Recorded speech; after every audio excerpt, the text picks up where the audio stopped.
Welcome back, Easter friends. It's mile 2. We're trying to answer a really important question, which is, who is Jesus? That's the question we ended with on mile 1 of our journey. We even said a prayer, Jesus, if you're real, reveal yourself to me. So who is Jesus is the question, because for Christians, Jesus is the deal. He's the point of it all. He's the starting point, he's the midpoint, and he's the end point.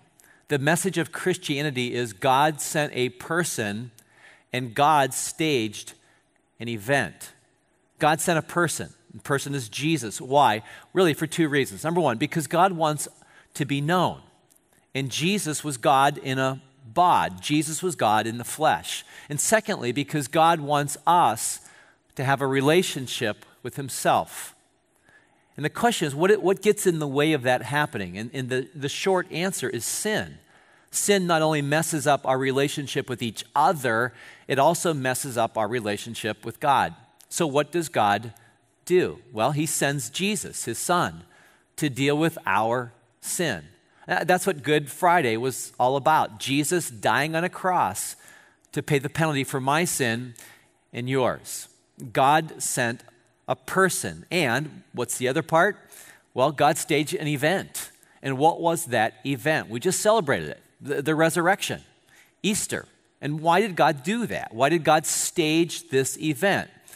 Well, to prove, to validate that Jesus wasn't like the hundreds of other gods or idols or would-be messiahs of that day or any day. Anybody can claim to be from God. I can, you can. Anybody can claim that they're the Messiah.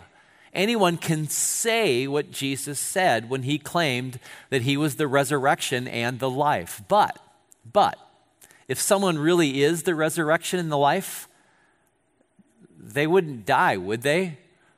I mean, really, they wouldn't die, would they? But Jesus did. But 3 days later, just as he predicted, he rose from the grave. He defeated death.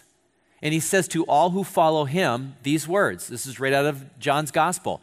He says, I am the resurrection and the life. Anyone, and that includes you and me, anyone who believes in me will live even after dying. Man, how's that for a promise? And since the death rate is still hovering at 1 out of 1 persons will die, I don't know about you, but I like what Jesus said. It tells me that there's hope beyond the grave. The Christian faith began with the resurrection.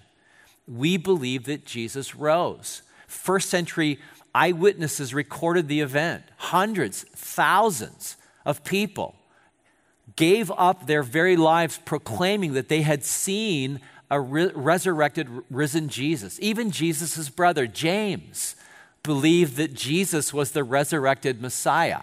Now let me ask you this. Think about this. If you had a brother, or if you have a brother, you know how hard it would be for them to believe that you are the Messiah, right? Well, James believed. And the reason why is because Jesus proved that he's in a league all by himself.